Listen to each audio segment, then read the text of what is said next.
ನಮಸ್ಕಾರ. ನನ್ನ ವಾಹಿನಿ ಇಂಚರ ಕನ್ನಡ ಭಾಷಾ ಲೋಕಕ್ಕೆ ನಿಮಗೆಲ್ಲರಿಗೂ ಸ್ವಾಗತ. ಇಂದು ಕನ್ನಡ ರಾಜ್ಯೋತ್ಸವದ ಶುಭ ದಿನ.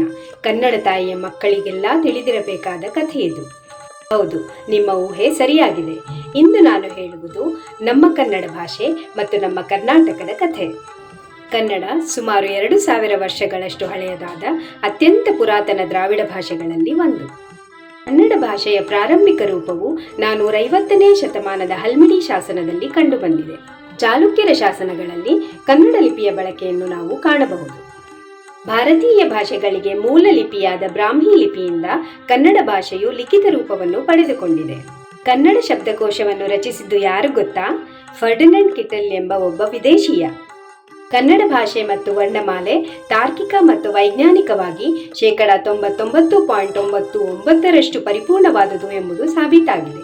ರಾಷ್ಟ್ರಕೂಟನ ರಾಜನಾದ ನೃಪತುಂಗನ ಆಸ್ಥಾನ ಕವಿಯಾದ ಶ್ರೀವಿಜಯನು ರಚಿಸಿದ ಕವಿರಾಜ ಮಾರ್ಗವು ಕನ್ನಡ ಸಾಹಿತ್ಯದಲ್ಲಿ ಲಭ್ಯವಿರುವ ಪ್ರಥಮ ಕೃತಿಯಾಗಿದೆ. ಕನ್ನಡ ಭಾಷೆಯ 3 ವಿಧಗಳು ಹಳೆಗನ್ನಡ, ನಡುಗನ್ನಡ ಮತ್ತು ಆಧುನಿಕ ಕನ್ನಡ. ಪ್ರಾಚೀನ ಕಾಲದಲ್ಲಿ ಕರ್ನಾಟಕದ ಅರಸರು ಪ್ರಾಕೃತ ಮತ್ತು ಕನ್ನಡ ಭಾಷೆಗಳನ್ನು ಆಡಳಿತ ಭಾಷೆಗಳಾಗಿ ಬಳಸುತ್ತಿದ್ದರು. ಮೈಸೂರಿನ ಒಡೆಯರ್ ರಾಜಮನೆತನದವರು ಕನ್ನಡ ಭಾಷೆಯನ್ನು ಮಾತ್ರವೇ ರಾಜ್ಯದ ಅಧಿಕೃತ ಭಾಷೆಯಾಗಿ ಬಳಸುತ್ತಿದ್ದರು.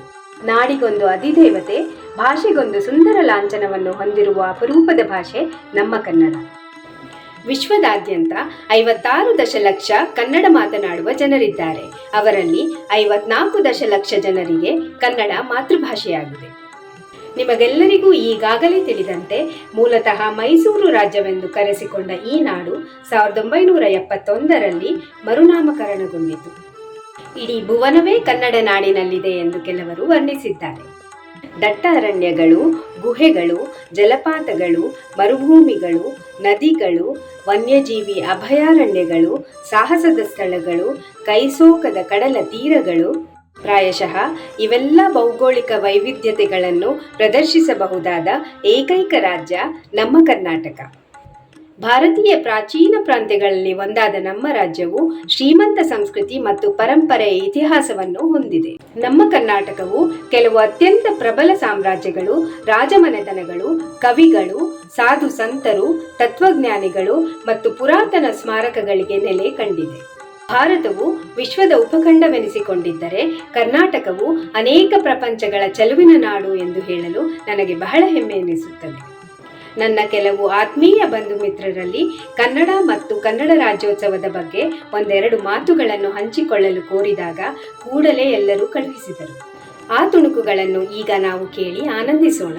ಕನ್ನಡದಲ್ಲಿ ಕೆಲವು ಮಹತ್ವಪೂರ್ಣ ಮತ್ತು ಕುತೂಹಲಕಾರಿ ಸಂಗತಿಗಳು, ಮಾಹಿತಿಗಳು ಮತ್ತು ಅನಿಸಿಕೆಗಳನ್ನು ಇಲ್ಲಿ ಎಲ್ಲರೂ ಹಂಚಿಕೊಂಡಿರುವುದರಿಂದ ಇದನ್ನು ಪೂರ್ತಿಯಾಗಿ ನೋಡಲು ನನ್ನ ಕೋರಿಕೆ. ಮೊದಲನೆಯದಾಗಿ ಬೆಂಗಳೂರಿನ ವಿಜ್ಞಾನ ಅಧ್ಯಾಪಕಿ ಮತ್ತು ನನ್ನ ತಮ್ಮನ ಪತ್ನಿಯಾದ ಲಕ್ಷ್ಮೀ ಶಶಿಧರ್ ಚೈತನ್ಯ ಅವರ ಕವಿರಾಜ ಮಾರ್ಗದ ಪಠಣದಿಂದ ಆರಂಭಿಸೋಣ. ಕನ್ನಡದ ಮೊಟ್ಟಮೊದಲ ಕೃತಿ ಕವಿರಾಜ ಮಾರ್ಗ. ಕವಿರಾಜ ಮಾರ್ಗದಲ್ಲಿ ಕವಿ ಶ್ರೀವಿಜಯ ಕನ್ನಡ ನಾಡಿನ ಜನ ಮತ್ತು ಅವರ ಕಾವ್ಯ ಪ್ರತಿಭೆಯನ್ನು ಹೀಗೆ ವರ್ಣಿಸುತ್ತಾನೆ. ಕಾವೇರಿಯಿಂದಂ ಆ ಗೋದಾವರಿ ವರಂ ಇರ್ಪ ನಾಡದು, ಆ ಕನ್ನಡದೊಳ್ ಭಾವಿಸಿದ ಜನಪದಂ ವಸುಧಾವಳೆಯ ವಿಲೀನ ವಿಷದ ವಿಷಯ ವಿಶೇಷಂ, ಪದನರಿದು ನುಡಿಯಲುಂ ನುಡಿದುದನ್ ಅರಿದು ಅರೆಯಲುಂ ಆರ್ಪರ್ ಆ ನಾಡವರ್ಗಳ್, ಆ ನಾಡವರ್ಗಳ್ ಚದುರರ್ ನಿಜದಿಂ ಕುರಿತೋದದೆಯುಂ ಕಾವ್ಯ ಪ್ರಯೋಗ ಪರಿಣತ ಮತಿಗಳು. ಎಲ್ಲರಿಗೂ ಕನ್ನಡ ರಾಜ್ಯೋತ್ಸವದ ಹಾರ್ದಿಕ ಶುಭಾಶಯಗಳು. ನಮ್ಮ ತಾಯಿ ಪದ್ಮಾ ನಾಗರಾಜ್ ಅವರಿಂದ ಹಾಡಿನ ಒಂದು ಸಣ್ಣ ತುಣುಕು ಮತ್ತು ಶುಭಾಶಯ. ಎಲ್ಲರಿಗೂ ನಮಸ್ಕಾರ.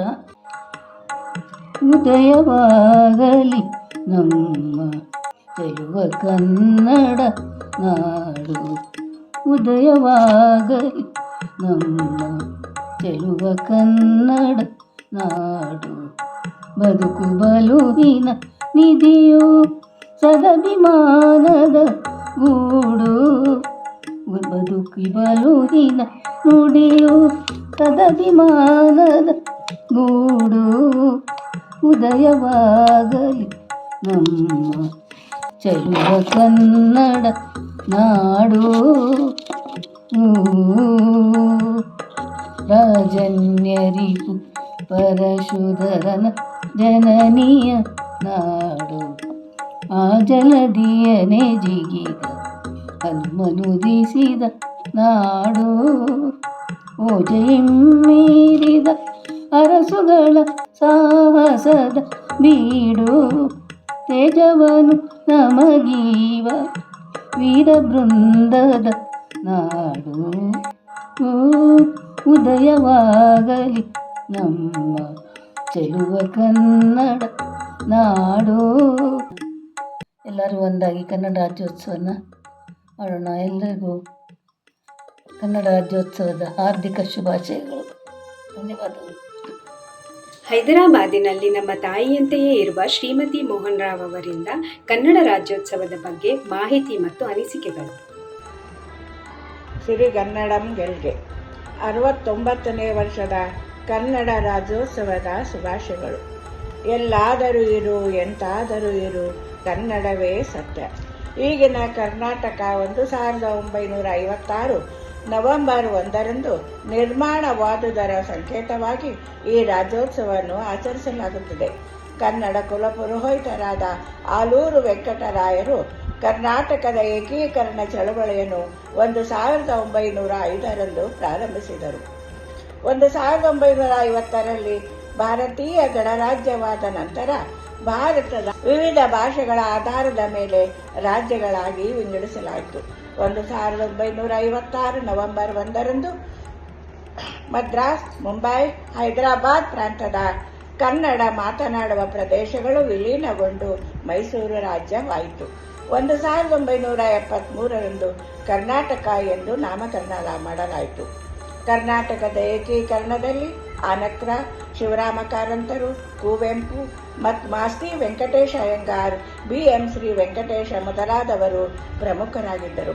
ಹುಯಿಲುಗುಳ ನಾರಾಯಣರಾವ್ ಬರೆದ ಉದಯವಾಗಲೇ ನಮ್ಮ ಚೆಲುವ ಕನ್ನಡ ನಾಡು ಎಂಬ ಗೀತೆ ಆಗ ಪ್ರಸಿದ್ಧವಾಗಿತ್ತು. ಕನ್ನಡ ರಾಜ್ಯೋತ್ಸವದ ಕೆಲವು ನುಡಿಮತ್ತುಗಳು ಕನ್ನಡದ ಹೆಮ್ಮೆ, ಅಭಿಯಾನ ಮತ್ತು ಭಾಷಾ ಪ್ರೇಮವನ್ನು ಸಾರುತ್ತವೆ. ಎಲ್ಲಾದರೂ ಇರು ಎಂತಾದರೂ ಇರು ಎಂದೆಂದಿಗೂ ನೀ ಕನ್ನಡವಾಗಿರು. ಕುವೆಂಪುರವರ ಕನ್ನಡದ ಬಗ್ಗೆ ಈ ರೀತಿ ಹೇಳಿದ್ದಾರೆ: ಕನ್ನಡ ಎನ ಕುಣಿದಾಡುವುದೆನ್ನದೆ ಕನ್ನಡ ಎನ ಕಿವಿ ನಿಮಿರುವುದು. ಕನ್ನಡ ಎನ್ನುವುದು ಕೇವಲ ಭಾಷೆಯಲ್ಲ, ಅದು ನಮ್ಮ ಉಸಿರು ಮತ್ತು ಜೀವನ. ಕನ್ನಡ ರಾಜ್ಯೋತ್ಸವದ ಕರುನಾಡಿನ ಗಂಧ, ಸಾರ, ಸತ್ವವನ್ನು ಸಾರುವ ಹೆಮ್ಮೆಯ ಹಬ್ಬ. ಕರ್ನಾಟಕ ನಾಡಗೀತೆ ಕುವೆಂಪುರವರ ಜೈ ಭಾರತ ಜನನಿಯ ತನುಜಾತೆ, ಜೈ ಹೇ ಕರ್ನಾಟಕ ಮಾತೆ ಎಂದು ಪ್ರಸಿದ್ಧವಾಗಿದೆ. ಕೆಲವು ಕನ್ನಡ ರಾಜ್ಯೋತ್ಸವದ ನುಡಿಮುತ್ತುಗಳು: ಹುಟ್ಟಿದರೆ ಕನ್ನಡ ನಾಡಲ್ಲಿ ಹುಟ್ಟಬೇಕು. ಕಲಿಯೋಕೆ ಕೋಟಿ ಭಾಷೆ ಆದರೆ ಆಡೋಕೆ ಒಂದೇ ಭಾಷೆ ಕನ್ನಡ. ಕನ್ನಡ ಕನ್ನಡ ಕಸ್ತೂರಿ ಕನ್ನಡ. ಹಸಿರಾಗಲಿ ಕರ್ನಾಟಕ, ಉಸಿರಾಗಲಿ ಕರ್ನಾಟಕ. ಜೈ ಹಿಂದ್, ಜೈ ಕರ್ನಾಟಕ. ಮತ್ತೊಮ್ಮೆ ಕರ್ನಾಟಕ ರಾಜ್ಯೋತ್ಸವದ ಶುಭಾಶಯಗಳು. ನಮಸ್ಕಾರ. ನನ್ನ ಚಿಕ್ಕಮ್ಮ ಮತ್ತು ಬೆಂಗಳೂರಿನ ನಿವಾಸಿ ಸುಮನಾ ಬಾಲು ಅವರ ಸಂದೇಶ ಮತ್ತು ಅನಿಸಿಕೆಗಳು. ರಾಜ್ಯೋತ್ಸವ ಅಂದರೆ ಬರೀ ಕನ್ನಡದ ಬಾವುಟ ಹಾರಿಸಿ ಒಂದು ಕಾರ್ಯಕ್ರಮ ಮಾಡಿ ಕನ್ನಡ ಗೀತೆಗಳನ್ನ ಹಾಡಿ ಸಿಹಿ ಹಂಚಿ ಮತ್ತೆ ಮರೆತು ಬಿಡೋದಲ್ಲ. ರಾಜ್ಯೋತ್ಸವ ಅಂದರೆ ಕರ್ನಾಟಕದ ರಚನೆಯಾದ ಬಗ್ಗೆ, ಕನ್ನಡ ಭಾಷೆಯ ಬಗ್ಗೆ ನಾವು ಉತ್ಸವವನ್ನು ಆಚರಿಸೋದು. ಅದು ಹೇಗೆ ಅಂದರೆ ಇತರ ಭಾಷಿಗರಿಗೆ ಕನ್ನಡದ ಬಗ್ಗೆ ತಿಳಿಸ್ಕೊಡೋದು, ಕನ್ನಡ ಎಷ್ಟು ಸಂಪದ್ಭರಿತವಾದ ಭಾಷೆ ಅಂತ ಪ್ರಪಂಚಕ್ಕೆ ತಿಳಿಸ್ಕೊಡೋದು. ಇದೆಲ್ಲ ಉತ್ಸವನೇ, ರಾಜ್ಯೋತ್ಸವನೇ. ಅದನ್ನು ಬರೀ ನಾವು ನವೆಂಬರ್ 1ರಂದು ಅಥವಾ ನವೆಂಬರ್ ತಿಂಗಳಲ್ಲಿ ಮಾತ್ರ ಮಾಡಬೇಕಾಗಿಲ್ಲ. ಕನ್ನಡಕ್ಕಾಗಿ ದುಡಿಯೋದು ಅಂದರೆ ಕನ್ನಡವನ್ನು ಪ್ರಸರಿಸುವುದು. ಕನ್ನಡ ಪ್ರಸರಿಸುವುದು ಅಂದರೆ ಇವತ್ತಿನ ದಿನ ಕನ್ನಡದ ಬಳಕೆ ಬಹಳ ಕಡಿಮೆ ಆಗ್ತಾ ಇದೆ. ಸೊ ಕನ್ನಡನ ಬೆಳೆಸೋದು, ಕನ್ನಡಕ್ಕಾಗಿ ದುಡಿಯೋದು. ಕನ್ನಡ ಬೆಳಿಬೇಕು ಅಂದರೆ ಕನ್ನಡ ಉಳಿಬೇಕು. ಕನ್ನಡ ಉಳಿಬೇಕು ಅಂದರೆ ಕನ್ನಡ ಬಳಸಬೇಕು. ಇದೇ ನಿಜವಾದ ರಾಜ್ಯೋತ್ಸವ ಇವತ್ತಿನ ದಿನದಲ್ಲಿ ಅಂತ ನನ್ನ ಭಾವನೆ. ಎಲ್ಲರಿಗೂ ಕನ್ನಡ ರಾಜ್ಯೋತ್ಸವದ ಹಾರ್ದಿಕ ಶುಭಾಶಯಗಳು. ನನ್ನ ತಂಗಿ ಅಂಬಿಕಾ ನಾಗರಾಜ್ ಕೂಡ ಕನ್ನಡ ರಾಜ್ಯೋತ್ಸವದ ಕೆಲವು ಸವಿನೆನಪುಗಳನ್ನು ಇಲ್ಲಿ ಹಂಚಿಕೊಂಡಿದ್ದಾಳೆ. ಎಲ್ಲರಿಗೂ ಕನ್ನಡ ರಾಜ್ಯೋತ್ಸವದ ಶುಭಾಶಯಗಳು. ನನ್ನ ನವೆಂಬರ್ 1ನೇ ತಾರೀಕಿನ ರಾಜ್ಯೋತ್ಸವದ ದಿನದ ನೆನಪು ಅಂತಂದರೆ, ನಾವೆಲ್ಲರೂ ಒಂದು ಆಟ ಆಡ್ತಾ ಇದ್ವಿ. ನಾವು ಅಕ್ಕ ತಂಗಿ, ಅಣ್ಣ ತಮ್ಮಂದರು, ಕಸಿನ್ಸು ಎಲ್ಲ.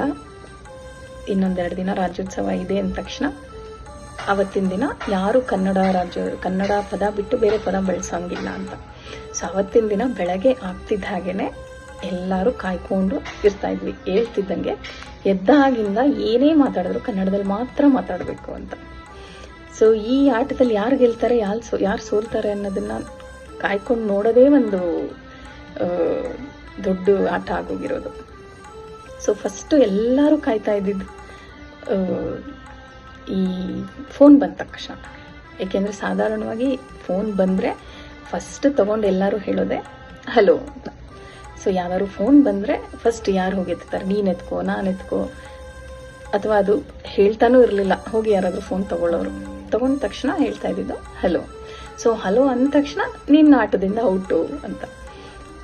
ಸೊ ಅಲ್ಲಿ ಹಲೋ ಅಂದವರು ಔಟು, ನೀನು ಆಟದಿಂದ ಔಟು ಅಂದವರು ಔಟು. ಏಕೆಂದರೆ ಔಟ್ ಅನ್ನೋದು ಇಂಗ್ಲೀಷ್ ಪದ. ಸೊ ಹೀಗೆ ಶುರು ಆಗ್ತಿತ್ತು. ಆಮೇಲೆ ಅದಲ್ಲದೆ ಕೆಲವು ಬೇರೆ ಪದಗಳು ಏನಾದ್ರು ಬಂತು ಅಂದರೆ ಮನೆಯಲ್ಲಿ ದೊಡ್ಡವ್ರು ಹೋಗಿ ಕಾಡೋದು, ನನಗೆ ಈ ಪದದ ಅರ್ಥ ಹೇಳು, ಆ ಪದದ ಅರ್ಥ ಹೇಳು. ಅವ್ರಿಗೆ ಗೊತ್ತಿರ್ತಿತ್ತೋ ಇಲ್ವೋ, ನಾವು ತುಂಬ ಹಿಂಸೆ ಇಡ್ತಿದ್ವಿ ಅಂತ ಬೈಸ್ಕೊಂಡು ಅವ್ರ ಹತ್ರನೂ ಬೈಸ್ಕೊಳ್ಳೋದು. ಅವ್ರು ನಮ್ಗೆ ಹೇಳ್ಕೊಡ್ಲಿಲ್ಲ ಅಂತಂದರೆ ಬೇರೆಯವರು ನಮ್ಮನ್ನು ನೋಡ್ಕೊಂಡು ನಗೋದು. ಹೀಗೆ ದಿನ ಇಡೀ ನಡೀತಿತ್ತು. ಸೊ ಹಾಗೆ ಅವತ್ತಿನ ದಿನ ಕೊನೆ ಆಗೋವರೆಗೆ ಆಟ, ನಗು, ಜಗಳ, ಈ ಕನ್ನಡದ ಪದಗಳು ಬರಲ್ಲ ಅನ್ನೋ ಕಾರಣಕ್ಕೇ ಹೊಡೆದಾಡ್ಕೊಂಡು ಹೀಗೆ ಒಂದು ತಮಾಷೆಗೆ ಅವತ್ತಿನ ದಿನ ಎಲ್ಲ ಕಳೆಯೋದು. ಸೊ ಇದು ನನ್ನ ರಾಜ್ಯೋತ್ಸವದ ನೆನಪು. ಎಲ್ಲರಿಗೂ ರಾಜ್ಯೋತ್ಸವದ ಶುಭಾಶಯಗಳು. ನನ್ನ ಪ್ರೀತಿಯ ಸ್ನೇಹಿತೆ ರೂಪಾ ನಾಗರಾಜು ಸಹ ಇಂಗ್ಲೆಂಡಿನಿಂದ ಕನ್ನಡ ರಾಜ್ಯೋತ್ಸವದ ಸವಿನೆನಪುಗಳನ್ನು ನಮ್ಮೊಂದಿಗೆ ಹಂಚಿಕೊಂಡಿದ್ದಾಳೆ. ಸಿರಿಗನ್ನಡಂ ಗೆಲ್ಗೆ ಎಲ್ಲರಿಗೂ ಕನ್ನಡ ರಾಜ್ಯೋತ್ಸವದ ಹಾರ್ದಿಕ ಶುಭಾಶಯಗಳು. ಕನ್ನಡ ರಾಜ್ಯೋತ್ಸವ ಅಂದರೆ ಅದೊಂದು ಹಬ್ಬ. ನಾವು ಪ್ರಪಂಚದಲ್ಲಿ ಎಲ್ಲೇ ಇದ್ದರೂ ನವೆಂಬರ್ 1 ನಮಗೆಲ್ಲ ಹಬ್ಬ. ನನಗೆ ಈಗ ನೆನಪಿಗೆ ಬರುವಂಥದ್ದು ನವೆಂಬರ್ 1 ಅಂದರೆ ನಾವು ಶಾಲೆಯ ದಿನಗಳಲ್ಲಿ ತುಂಬ ಉತ್ಸಾಹದಿಂದ ಆ ದಿನ ತಯಾರಾಗಿ ಶಾಲೆಗೆ ಹೋಗ್ತಾ ಇದ್ವಿ. ಬೆಳಗ್ಗೆಯಿಂದಲೇ ರೇಡಿಯೋದಲ್ಲಿ ಕನ್ನಡದ ಬಗ್ಗೆ ಇರುವಂತಹ ಪ್ರಸಿದ್ಧ ಹಾಡುಗಳನ್ನು ಪ್ರಸಾರ ಮಾಡ್ತಾ ಇದ್ರು. ಅದರಲ್ಲಿ ಎಲ್ಲ ಹಾಡುಗಳನ್ನ ಕೇಳೋದಂದ್ರೆ ನನಗೆ ತುಂಬ ಇಷ್ಟ ಆಗ್ತಾ ಇತ್ತು. ಅದರಲ್ಲಿ ಈಗ ನೆನಪಿಗೆ ಬರುವಂಥದ್ದು ಕನ್ನಡದ ಮಕ್ಕಳೆಲ್ಲ ಒಂದಾಗಿ ಬನ್ನಿ, ತಾಯ್ನಾಡ ಜಯಬೇರಿ ನಾವಾದೆವೆನ್ನಿ. ಅದು ಈ ದಿನ ಕೂಡ ನನಗೆ ತುಂಬ ಪ್ರಿಯವಾದ ಹಾಡು. ಅದನ್ನು ಎಲ್ಲೇ ಕೇಳಿದ್ರೂ ತುಂಬ ಖುಷಿ ಆಗುತ್ತೆ. ಹಾಗೆ ಆ ದಿನ ನಾವು ಶಾಲೆಯಲ್ಲಿ ಪ್ರಸಿದ್ಧ ಕವಿಗಳನ್ನ ನೆನಪಿಸ್ಕೊತಾ ಇದ್ವಿ, ಪ್ರಸಿದ್ಧ ಕನ್ನಡ ಬರಹಗಾರರನ್ನು ನೆನಪಿಸ್ಕೊಳ್ತಾ ಇದ್ವಿ. ಹಾಗೆ ಅವರ ಹಾಡುಗಳನ್ನು ಹಾಡ್ತಾ ಇದ್ವಿ. ಕುವೆಂಪು ಅವರ ಜೈ ಭಾರತ ಜನನೀಯ ತನುಜಾತೆ, ಜಯ ಹೇ ಕರ್ನಾಟಕ ಮಾತೆ, ಅದನ್ನು ನಾವು ಪ್ರತಿದಿನ ಸ್ಕೂಲ್ನಲ್ಲಿ ಹೇಳ್ತಾ ಇದ್ವಿ. ಆದರೆ ನವೆಂಬರ್ 1 ನಾವು ಯಾವಾಗ ಆ ಹಾಡನ್ನ ಹೇಳ್ಬೇಕಾದ್ರೆ ಆ ದಿನ ಬೇರೆ ರೀತಿಯ ಉತ್ಸಾಹ ಇರ್ತಾ ಇತ್ತು. ಹಾಗೆ ನಿಸಾರ್ ಅಹಮದ್ ಅವರ ಜೋಗದ ಸಿರಿ ಬೆಳಕಿನಲ್ಲಿ ತುಂಗೆಯತನೆ ಬೆಳಕಿನಲ್ಲಿ, ಅದು ಕೂಡ ತುಂಬ ಪ್ರಿಯವಾದ ಹಾಡು. ಅದನ್ನು ಹೇಳ್ತಾ ಇದ್ವಿ ಕನ್ನಡ ರಾಜ್ಯೋತ್ಸವ ದಿನ. ಹಾಗೆ ಈ ದಿನಗಳಲ್ಲಿ ಇತ್ತೀಚಿನ ದಿನಗಳಲ್ಲಿ ನಾನು UK ಬಂದ ಮೇಲೆ ಪ್ರತಿ ವರ್ಷ ಕನ್ನಡ ಬಳಗದವರು, ಕನ್ನಡ ಸಂಘಗಳಿವೆ, ತುಂಬ ಕನ್ನಡ ಸಂಘಗಳು, ಅವರೆಲ್ಲ ಸೇರಿ ನವೆಂಬರ್ನಲ್ಲಿ ಒಂದು ದಿನ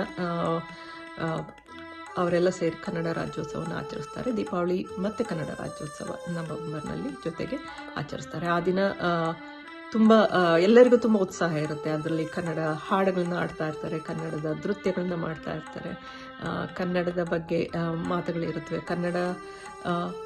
ಕನ್ನಡವನ್ನು ಬೆಳೆಸುವಂಥ ಒಂದು ಸಣ್ಣ ಪ್ರಯತ್ನ, ಮತ್ತು ಕನ್ನಡವನ್ನು ಉತ್ಸಾಹದಿಂದ ಆಚರಿಸುವಂಥ, what we say celebrate our language. So ಅದನ್ನು ಈಗಲೂ ಕೂಡ ಮಾಡ್ತಾರೆ ಇಲ್ಲಿ. ಸೊ ಅಲ್ಲಿ ಆ ಸಂಘಗಳಲ್ಲಿ ಹೋಗಿ ಆ ದಿನ ಅಟೆಂಡ್ ಮಾಡುವಂಥದ್ದಂದರೆ ನನಗೆ ತುಂಬ ತುಂಬ ರೋಮಾಂಚನ ಅನಿಸುತ್ತೆ ಅಂತ ಹೇಳ್ಬೋದು. ಆ ಹಾಡುಗಳನ್ನ ಕೇಳ್ದಾದ್ರೆ ಹುಟ್ಟಿದರೆ ಕನ್ನಡ ನಾಡಲ್ಲಿ ಹುಟ್ಟಬೇಕು, ಮೆಟ್ಟಿದರೆ ಕನ್ನಡ ಮಣ್ಣನ್ನು ಮೆಟ್ಟಬೇಕು. ಅದು ಈ ದಿನ ಕೂಡ ಅದು ಹಾಡು ಬಂದರೆ ಎಲ್ಲರೂ ಸೇರಿ ಡಾನ್ಸ್ ಮಾಡ್ತಾರೆ, ತುಂಬ ಖುಷಿಯಿಂದ. ಸೊ ಕನ್ನಡದ ನಾವೆಲ್ಲ ಕನ್ನಡಿಗರಾಗಿ ಹುಟ್ಟಿದ್ದಕ್ಕೆ ತುಂಬ ಹೆಮ್ಮೆ ಇದೆ. ಕನ್ನಡವನ್ನು ಉಳಿಸೋಣ, ಕನ್ನಡವನ್ನು ಬೆಳೆಸೋಣ, ನಮ್ಮದೇ ರೀತಿಯಲ್ಲಿ ಕನ್ನಡವನ್ನು ಪ್ರತಿದಿನ ಹೆಚ್ಚು ಹೆಚ್ಚು ಬಳಸಬೇಕಾಗತ್ತೆ. ಅದ್ರ ಬಗ್ಗೆ ಪ್ರಯತ್ನ ಮಾಡಬೇಕಾಗತ್ತೆ. ತುಂಬ ಈಸಿಯಾಗಿ ಆಂಗ್ಲ ಪದಗಳನ್ನ ಬಳಸ್ಬಿಡ್ತೀವಿ, ಆದರೆ ನಾವು ಒಂದು ಕಾನ್ಷಿಯಸ್ ಎಫರ್ಟ್ ಮಾಡಬೇಕಾಗತ್ತೆ ಕನ್ನಡವನ್ನು ಬೆಳೆಸ್ಬೇಕಂದ್ರೆ. ನಾವೆಲ್ಲ ಸೇರಿ ಕನ್ನಡವನ್ನು ಬೆಳೆಸೋಣ, ಉಳಿಸೋಣ, ಅದನ್ನು ಇನ್ನೂ ಹೆಚ್ಚು ಹೆಚ್ಚು ಬೆಳೆಸೋಣ. ಎಲ್ಲರಿಗೂ ಕನ್ನಡ ರಾಜ್ಯೋತ್ಸವದ ಶುಭಾಶಯ. ನನ್ನ ಇನ್ನೊಬ್ಬ ಪ್ರೀತಿಯ ಬಾಲ್ಯದ ಸ್ನೇಹಿತೆ, ಬೆಂಗಳೂರು ಮೂಲದ ಶಾಸ್ತ್ರೀಯ ಸಂಗೀತ ಗಾಯಕಿ ಮತ್ತು ಶಿಕ್ಷಕಿ ನಯನಾ ಮೂರ್ತಿಯವರ ಸುಂದರ ಸಂದೇಶ ಮತ್ತು ಅನಿಸಿಕೆಗಳು. ಎಲ್ಲರಿಗೂ ನಮಸ್ಕಾರ. ಮೊದಲನೇದಾಗಿ ಎಲ್ಲರಿಗೂ ಕರ್ನಾಟಕ ರಾಜ್ಯೋತ್ಸವದ ಶುಭಾಶಯಗಳು. ನನ್ನ ಹೆಸರು ನಯನಾ ಆರ್ ಮೂರ್ತಿ ಅಂತ. ನಾನು ಒಂದು ಕನ್ನಡವನ್ನೇ ಮಾತಾಡುವ, ಕನ್ನಡ ಮಾತೃಭಾಷೆಯಾಗಿರುವ ಒಂದು ಕುಟುಂಬದಲ್ಲಿ ಬೆಳೆದಿದ್ದೇನೆ ಅನ್ನೋದೇ ನನಗೆ ಒಂದು ಹೆಮ್ಮೆಯ ವಿಷಯ. ಮನೆಯಲ್ಲಿ ಎಲ್ಲ ಹಿರಿಯರು ಅಚ್ಚುಕಟ್ಟಾಗಿ ಕನ್ನಡ ಮಾತಾಡ್ತಾರೆ. ನಮಗೂ ಅದೇ ವಾತಾವರಣವನ್ನು ಕಲ್ಪಿಸಿಕೊಟ್ಟಿದ್ದಾರೆ. ಒಂದು ಸಾಂಸ್ಕೃತಿಕ ಪರಿಸರದಲ್ಲಿ ಬೆಳೆದಿದ್ದೇನೆ. ಹಾಗೂ ಮನೆಯ ಹಿರಿಯರು ಸಾಕಷ್ಟು ಪುಸ್ತಕಗಳನ್ನಿರಬಹುದು ಅಥವಾ ಚಲನಚಿತ್ರಗಳನ್ನಿರಬಹುದು, ನಾಟಕಗಳು, ಕಥೆಗಳು, ಹೀಗೆ ಎಲ್ಲವನ್ನು ಕನ್ನಡದಲ್ಲೇ ನಮಗೆ ಹೇಳ್ಕೊಡ್ತಾ ಬಂದ ಕಾರಣ ಸಿನಿಮಾ ನೋಡೋದು ಅಂದರೆ ಕನ್ನಡ ಒಂದೇ ಗೊತ್ತಿತ್ತು. ಕಾಲೇಜಿಗೆ ಬರೋವರೆಗೂ ಬೇರೆ ಭಾಷೆಯ ಸಿನಿಮಾಗಳನ್ನ ಥಿಯೇಟ್ರಿಗೆ ಹೋಗಿ ನೋಡಿದ್ದು ಕೂಡ ನೆನಪಿಲ್ಲ. ಸಿನಿಮಾ ಅಂದ ತಕ್ಷಣ ಕನ್ನಡ ಸಿನಿಮಾ, ಎಲ್ಲವೂ ಥಿಯೇಟ್ರಲ್ಲೇ ಹೋಗಿ ನೋಡಬೇಕು. ನಾಟಕಗಳನ್ನು ಆಮೇಲೆ ಬೆಳಗಾಗಿ ಎದ್ದ ತಕ್ಷಣ ಅಪ್ಪ ಮನೆಯಲ್ಲಿ ಯಾವುದಾದ್ರೂ ಒಂದು ಹಳೆಯ ಭಾವಗೀತೆಯ ಕ್ಯಾಸೆಟ್ ಇರಬಹುದು, ಅಥವಾ ಗುರುರಾಜುಲು ನಾಯ್ಡು ಅವರ ಹರಿಕಥೆಗಳಿರಬಹುದು, ಹಿರಣ್ಣಯ್ಯನವರ ನಾಟಕಗಳಿರಬಹುದು. ಹೀಗೆ ಕ್ಯಾಸೆಟ್ ಹಾಕಿಬಿಟ್ಬಿಟ್ಟಿರೋರು, ಅದು ಕಿವಿ ಮೇಲೆ ಬೀಳ್ತಾ ಇರೋದು. ಇದನ್ನೇ ಕೇಳಿಕೊಂಡು ಬೆಳೆದಂಥ ಒಂದು ವಾತಾವರಣ. ಹಾಗಾಗಿ ಶಾಲೆಯಲ್ಲಿ ಎಷ್ಟು ಕಲ್ತ್ಕೋಬಿಟ್ವೋ ಗೊತ್ತಿಲ್ಲ, ಮನೆಯಲ್ಲಂತೂ ತೀರಾ ಅಚ್ಚ ಕನ್ನಡವಾಗೇ ಒಂದು ಪರಿಸರ ಇದ್ದ ಕಾರಣ ಕನ್ನಡದ ಮೇಲೆ ಭಾಷಾಭಿಮಾನ ಇನ್ನಿಲ್ಲದಂತೆ ಬೆಳೀತಾ ಹೋಯಿತು. ಹಾಗೂ ಮನೆಯಲ್ಲಿ ಸಾಕಷ್ಟು ಜನ ಕನ್ನಡದಲ್ಲಿ ಬರಹಗಾರರು ಇದ್ದಾರೆ.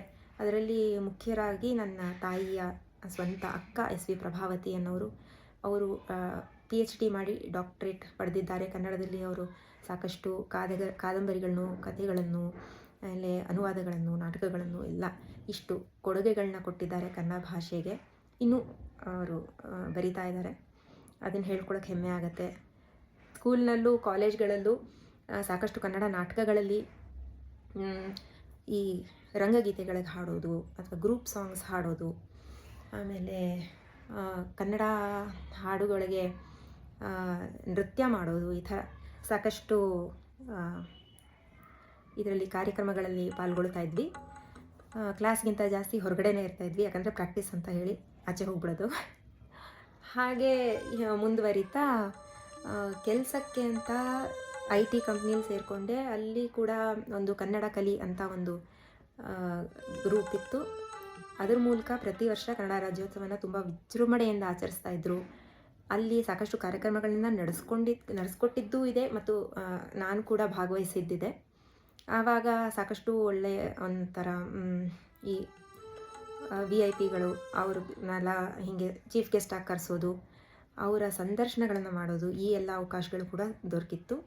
ಅದೆಲ್ಲ ಒಂಥರ ತುಂಬ ಜ್ಞಾಪಿಸ್ಕೊಂಡ್ರೆ ಖುಷಿ ಆಗುತ್ತೆ. ಇದನ್ನೆಲ್ಲ ಮಾಡಿದ್ದೀವಲ್ಲಪ್ಪ ನಾವು ಒಂದು ಕಾಲದಲ್ಲಿ ಅಂತ ಜ್ಞಾಪಿಸ್ಕೊಂಡ್ರೆ ಖುಷಿ ಆಗುತ್ತೆ. ಇದನ್ನೆಲ್ಲ ಮಾಡಿದ್ದೀವಲ್ಲಪ್ಪ ನಾವು ಒಂದು ಕಾಲದಲ್ಲಿ ಅಂತ.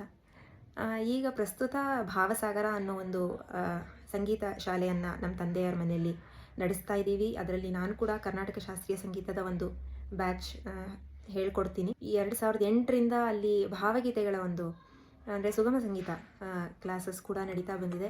ನಮ್ಮ ಗುರುಗಳಾದ ಶ್ರೀ ರಾಘವೇಂದ್ರ ಬೀಜಾಡಿ ಅವರ ಹತ್ರ ಸುಗಮ ಸಂಗೀತ ಅಭ್ಯಾಸವನ್ನು ಕೂಡ ನಾವೆಲ್ಲರೂ ಮಾಡ್ತಾ ಇದ್ದೀವಿ. ನಾವೆಲ್ಲರೂ ಅಂದರೆ ಯಾರು, ಬರೀ ಬೇರೆ ಸ್ಟೂಡೆಂಟ್ಸ್ ಅಲ್ಲ, ನಾನು, ನಮ್ಮ ತಂದೆ ತಾಯಿ, ನನ್ನ ಹಸ್ಬೆಂಡ್ ಎಲ್ಲರೂ ಹಾಡ್ತೀವಿ. ಹಾಗಾಗಿ ಇದೇ ಒಂದು ವಾತಾವರಣದಲ್ಲಿ ಇರುವಂತಹ ಮುಂದುವರಿಯುವಂತಹ ಒಂದು ಅವಕಾಶ ದೇವರು ಕಲ್ಪಿಸ್ಕೊಟ್ಟಿದ್ದಾನೆ. IT ಕಂಪ್ನಿನಲ್ಲಿದ್ದಾಗ ಮತ್ತೊಂದು ವಿಷಯ ಏನಂದರೆ, ಕನ್ನಡದವರು ಅಷ್ಟೇ ಅಲ್ಲದೆ ಬೇರೆ ಭಾಷೆಯ ಚೆನ್ನಾಗಿ ಹಾಡುವಂತಹ ಕೆಲವು ಕೆಲಸಗಾರರಿದ್ದರು. ಅವರನ್ನು ಹಿಡಿದು ಅವ್ರಿಗೆ ಒತ್ತಾಯವಾಗಾದರೂ ಸರಿ ಕನ್ನಡ ಹಾಡುಗಳನ್ನ ಹೇಳಿಕೊಟ್ಟು ಅವ್ರ ಹತ್ರನೂ ಗ್ರೂಪ್ ಸಾಂಗ್ಗಳನ್ನು ಹಾಡಿಸಿದ್ದೊಂದು ತುಂಬ ಖುಷಿ ಇದೆ ಅದ್ರ ಬಗ್ಗೆ. ಅದರ ಜೊತೆಗೆ ನನಗೆ ಇನ್ನೊಂದು ಏನು ಬಂತು ಅಂತಂದರೆ, ನನ್ನ IT ನನ್ನ ಜೊತೆಗೆ ಕೆಲಸ ಮಾಡ್ತಿದ್ದಂಥ ಬೇರೆ ರಾಜ್ಯಗಳಿಂದ ಬಂದಂತಹ ಕೆಲವರು ಕನ್ನಡವನ್ನು ಕಲಿಯುವ ಆಸಕ್ತಿ ತೋರಿಸಿದ್ರು. ಅವರು ಸಾಕಷ್ಟು ವರ್ಷಗಳಿಂದ ಬೆಂಗಳೂರಲ್ಲೇ ಇದ್ದರೂ ಕನ್ನಡ ಕಲಿಯುವ ಒಂದು ಪ್ರಯತ್ನ ಪಟ್ಟಿರಲಿಲ್ಲ. ಯಾಕಂದರೆ ಅವರಿಗೆ ಅದರ ಅವಶ್ಯಕತೆ ಕಂಡಿರಲಿಲ್ಲ. ಇಲ್ಲಿ ಎಲ್ಲರೂ ಎಲ್ಲ ಭಾಷೆಯನ್ನು ಮಾತಾಡ್ತೀವಿ. ಅದು ಒಳ್ಳೆಯದು ಅನ್ಬೇಕೋ ಅಥವಾ ಏನು ಹೇಳಬೇಕು ಗೊತ್ತಿಲ್ಲ. ಯಾಕಂದರೆ ಒಂಥರ ನಾವು ಒತ್ತಾಯವನ್ನು ಹೇರಲ್ಲ, ನಮ್ಮ ಭಾಷೆಯನ್ನು ಕಲಿಲೇಬೇಕು ಅನ್ನೋ ಒತ್ತಾಯವನ್ನು ಹೇರಲ್ಲ. ನೀವು ಇಂಗ್ಲೀಷಲ್ಲಿ ಮಾತಾಡಿದ್ರೆ ಇಂಗ್ಲೀಷಲ್ಲಿ ಮಾತಾಡ್ತೀವಿ, ಕನ್ನಡದಲ್ಲಿ ಮಾತಾಡಿದ್ರೆ ಕನ್ನಡದಲ್ಲಿ ಮಾತಾಡ್ತೀವಿ. ಬರಲ್ವಾ ಹಿಂದಿ, ತೆಲುಗು, ತಮಿಳ್, ಮಲಯಾಳಂ, ಹೀಗೆ ಅಟ್ಲೀಸ್ಟ್ ಏನಿಲ್ಲ ಅಂದರೂ ಒಂದು 4-5 ಭಾಷೆ ಎಲ್ರಿಗೂ ಬಂದೇ ಬರುತ್ತೆ. ಹಾಗಾಗಿ ಬೇರೆ ರಾಜ್ಯಗಳಿಂದ ಬಂದವರಿಗೆ ಕನ್ನಡವನ್ನು ಕಲಿಲೇಬೇಕು ಅನ್ನೋ ಒಂದು ಪರಿಸ್ಥಿತಿ ಇಲ್ಲ ಇಲ್ಲಿ. ಆದರೂ ಇಷ್ಟರ ಮಧ್ಯ ಇಷ್ಟೆಲ್ಲ ಕಂಫರ್ಟಬಲ್ ಆಗಿದ್ರೂ ಒಂದು 4-5 ಜನ ನನಗೆ ಕನ್ನಡವನ್ನು ಹೇಳಿಕೊಡು, ನಾವು ಓದೋಕ್ಕೆ, ಬರೆಯೋಕ್ಕೆ ಮತ್ತು ಮಾತಾಡೋಕ್ಕೆ ಎಲ್ಲವನ್ನೂ ಕಲಿಯೋಕ್ಕೆ ಇಷ್ಟಪಡ್ತೀವಿ ಅಂತ ಹೇಳಿ ಬಂದಾಗ ತುಂಬ ಖುಷಿಯಾಗಿತ್ತು. ಅವರಿಗೆ 1 ವರ್ಷ ಸತತವಾಗಿ ಫ್ರೀಯಾಗಿ ಕನ್ನಡ ಪಾಠವನ್ನು ಮಾಡಿದ್ದೇನೆ. ಅವರೆಲ್ಲರೂ ಇವಾಗ ಕನ್ನಡದಲ್ಲಿ ಓದ್ತಾರೆ, ಬರೀತಾರೆ ಮತ್ತು ಸಾಕಷ್ಟು ದಿನನಿತ್ಯ ಕಾನ್ವರ್ಸೇಷನ್ಗೆ ಎಷ್ಟು ಬೇಕೋ ಅಷ್ಟು ಕನ್ನಡವನ್ನು ಮಾತಾಡ್ತಾರೆ ಮತ್ತು ಬೇರೆಯವ್ರು ಏನಾದ್ರು ಹೇಳಿದಾಗ ಅರ್ಥ ಮಾಡ್ಕೋತಾರೆ. ಬಸ್ ನಂಬರ್ಗಳನ್ನ ಓದೋಕ್ಕಿರ್ಬೋದು ಅಥವಾ ಹೋರ್ಡಿಂಗ್ಸ್ನ ಓದೋಕ್ಕಿರ್ಬೋದು, ಕನ್ನಡದಲ್ಲಿರುವಂತಹ ಅಡ್ವರ್ಟೈಸ್ಮೆಂಟ್ಸ್ ಬಂದಾಗ ಅಥವಾ ನ್ಯೂಸ್ ಪೇಪರ್ಸು, ಇದನ್ನೆಲ್ಲ ಓದುವ ಒಂದು ಸಾಮರ್ಥ್ಯವನ್ನು ಹೊಂದಿದ್ದಾರೆ 1 ವರ್ಷದಲ್ಲಿ. ಅದು ನನ್ನ ಹೆಮ್ಮೆ. ಮುಂದಿನ ಪೀಳಿಗೆಯವರಿಗೆ ಒಂದು ಮಾತೇನು ಅಂತಂದರೆ, ಕನ್ನಡದಲ್ಲಿ ಮಾತಾಡೋದೇ ಒಂಥರ ಕೀಳು ಅನ್ನೋ ಒಂದು ರೀತಿಯ ವಾತಾವರಣ ನಮ್ಮ ಸ್ಕೂಲ್ಗಳು, ಶಾಲೆಗಳು ಸೃಷ್ಟಿಸಿದೆ ಅಂತಂದರೆ ತಪ್ಪಾಗಲಾರ್ದು. ಯಾಕಂದರೆ ಇಂಗ್ಲೀಷ್ ಮೀಡಿಯಂ ಸ್ಕೂಲ್ಗೆ ಅಂತ ಕಳಿಸಿರ್ತೀವಿ, ನಾವೇ ತಂದೆ ತಾಯಿಗಳೇ ಕಳಿಸಿರ್ತೀವಿ. ಅಲ್ಲಿ ಅವರು ಅನಿವಾರ್ಯ ಇಂಗ್ಲೀಷಲ್ಲೇ ಮಾತಾಡಬೇಕು ಮಕ್ಕಳು ಕೂಡ ಅನ್ನೋದು ಒಂದು ರೂಲ್ ತಂದಿರ್ತಾರೆ. ಆದರೂ ಮನೆಯಲ್ಲಿ ನಮ್ಮ ಜವಾಬ್ದಾರಿ, ತಂದೆ ತಾಯಿಗಳಾಗಿ, ಅಜ್ಜಿ ತಾತ ಆಗಿ ನಮ್ಮ ಜವಾಬ್ದಾರಿ ಏನು ಅಂತಂದರೆ, ಮಕ್ಕಳಿಗೆ ಮಾತೃಭಾಷೆಯನ್ನು ಕಲಿಸಲೇಬೇಕಾದ್ದು. ಮೊದಲು ತಾಯಿ ಭಾಷೆ ಬರಲೇಬೇಕು, ಅದ್ರ ಬಗ್ಗೆ ಒಂದು ಅಭಿಮಾನ ಬೆಳೆಸಲೇಬೇಕು. ಅದಾದ ನಂತರ ಬೇರೆ ಭಾಷೆಗಳನ್ನ ಕಲೀಲಿ, ಬೇಡ ಅಂತ ಹೇಳಲ್ಲ, ಕಲೀಲೂಬೇಕು. ಯಾಕಂದರೆ ನಾಳೆ ಒಂದು ಜೀವನ ಮಾಡೋಕ್ಕೆ ಎಲ್ಲ ಥರದ ಒಂದು ಭಾಷೆಗಳು ಗೊತ್ತಿದ್ದರೆ ಒಳ್ಳೆಯದು. ಆದರೂ ಕನ್ನಡ ಗೊತ್ತಿದ್ದರೆ ತುಂಬ ತುಂಬ ತುಂಬ ತುಂಬ ಹೆಮ್ಮೆಯ ವಿಷಯ. ಹಾಗಾಗಿ ನಮ್ಮ ಪಾರ್ವತಿ ಸುತ ಅವರು ಬರೆದಿರುವಂತಹ ಹಾಡು ನಿಮಗೆಲ್ಲ ಕೇಳಿರ್ಬೋದು ನೀವು. ಹಿಂಗಾದರೆ ಹೆಂಗೆ ಸ್ವಾಮಿ ಕನ್ನಡದ ಉದ್ಧಾರ, ಭಾಷೆ ಬಳಸಿ ಮಾಡ್ಬೇಕು ನಾವೇ ಕನ್ನಡ ಸಿಂಗಾರ, ಭಾಷೆ ಬಳಸಿ ಮಾಡ್ಬೇಕು ನಾವೇ ಕನ್ನಡ ಸಿಂಗಾರ. ಈ ಹಾಡು ಇದನ್ನು ಎಲ್ಲ ಮಕ್ಕಳು ಕೇಳಿದ್ರೆ ತುಂಬ ಒಳ್ಳೆಯ ಒಂದು ಸಂದೇಶ ಕೂಡ ಇದೆ ಇದರಲ್ಲಿ. ಇಡೀ ಹಾಡು ಯೂಟ್ಯೂಬ್ನಲ್ಲಿ ದೊರಕತ್ತೆ, ಕೇಳಿ ದಯವಿಟ್ಟು. ನಮ್ಮ ಕನ್ನಡವನ್ನು ಉಳಿಸುವ, ಬೆಳೆಸುವ ಜವಾಬ್ದಾರಿ ನಮ್ಮದು ಮತ್ತು ನಮ್ಮ ಯುವ ಪೀಳಿಗೆಯದು ಅಂತ ಹೇಳ್ತಾ, ಎಲ್ಲರೂ ಕನ್ನಡದಲ್ಲೇ ಆದಷ್ಟು ಮಾತಾಡೋಣ, ಸಂಭಾಷಿಸೋಣ, ವ್ಯವಹರಿಸೋಣ ಅಂತ ಕೇಳ್ಕೊತಾ ಎಲ್ರಿಗೂ ನಮಸ್ಕಾರ. ಜೈ ಭಾರತಾಂಬೆ, ಜೈ ಕನ್ನಡಾಂಬೆ. ನನ್ನ ಈ ನಿರೂಪಣೆಗೆ ಉದಯವಾಗಲಿ ನಮ್ಮ ಚೆಲುವ ಕನ್ನಡ ನಾಡು, ಈ ಹಾಡನ್ನು ಹಿನ್ನೆಲೆ ಸಂಗೀತವಾಗಿ ನುಡಿಸಿರುವ ನನ್ನ ಮಗಳು ಜನ್ಯಾಕುಮಾರ್ ಕೂಡ ಕನ್ನಡ ರಾಜ್ಯೋತ್ಸವದ ಶುಭಾಶಯಗಳನ್ನು ನಿಮ್ಮೊಂದಿಗೆ ಹಂಚಿಕೊಂಡಿದ್ದಾಳೆ. ಕನ್ನಡದ ಮಾತು ಚೆನ್ನ, ಕನ್ನಡದ ನೆಲ ಚೆನ್ನ, ಕನ್ನಡಿಗರ ಮನಸ್ಸು ಚಿನ್ನ. ಎಲ್ಲರಿಗೂ ಕನ್ನಡ ರಾಜ್ಯೋತ್ಸವದ ಶುಭಾಶಯಗಳು. ಕೊನೆಯದಾಗಿ ನನ್ನ ಈ ನಿರೂಪಣೆಯನ್ನು ಮುದ್ದು ಮುದ್ದಾದ ಶುಭಾಶಯಗಳೊಂದಿಗೆ ಸಂಪೂರ್ಣಗೊಳಿಸಿರುವ ಪುಟ್ಟ ಕಂದಮ್ಮಗಳಾದ ರಿಯಾ ಶ್ರೇಷ್ಠ, ರಿಶಾನ್ ಗೌಡ, ವಿಭು ಚೈತನ್ಯ ಮತ್ತು ದೇವದತ್ಗೆ ನನ್ನ ಪ್ರೀತಿಯ ಧನ್ಯವಾದಗಳು. ನಿಮ್ಮೆಲ್ಲರಿಗೂ ಕನ್ನಡ ರಾಜ್ಯೋತ್ಸವದ ಶುಭಾಶಯಗಳು. ಎಲ್ಲರಿಗೂ ಕನ್ನಡ ರಾಜ್ಯೋತ್ಸವದ ಶುಭಾಶಯಗಳು. ಎಲ್ಲರಿಗೂ ಕನ್ನಡ ರಾಜ್ಯೋತ್ಸವದ ಶುಭಾಶಯಗಳು. ಎಲ್ಲರಿಗೂ ಕನ್ನಡ ರಾಜ್ಯೋತ್ಸವದ ಶುಭಾಶಯಗಳು. ನಮ್ಮ ರಾಜ್ಯದ ಸುವರ್ಣ ಪರಂಪರೆಯನ್ನು ನೆನೆದು ನಾವು ಈ ಸಮೃದ್ಧ ಕರ್ನಾಟಕದ ಭಾಗವಾಗಿರುವುದಕ್ಕೆ ಹೆಮ್ಮೆ ಪಡೋಣ. ಗಗನಗಾಳಿಯಲ್ಲಿ ಜಿಗಿದು ಜೀವಿಸಲಿ ಚೆಲುವ ಕನ್ನಡದ ಬಾವುಟ. ಎಲ್ಲಾದರೂ ಇರು ಎಂತಾದರೂ ಇರು ಎಂದೆಂದಿಗೂ ನೀ ಕನ್ನಡವಾಗಿರು. ಕನ್ನಡವೇ ಸತ್ಯ, ಕನ್ನಡವೇ ನಿತ್ಯ. ಎಲ್ಲರಿಗೂ ಮತ್ತೊಮ್ಮೆ ಕನ್ನಡ ರಾಜ್ಯೋತ್ಸವದ ಶುಭಾಶಯಗಳು. ನನ್ನ ವಾಹಿನಿಯ ಇಂದಿನ ಕನ್ನಡ ರಾಜ್ಯೋತ್ಸವದ ಅನುಭವ ಹೇಗಿತ್ತು?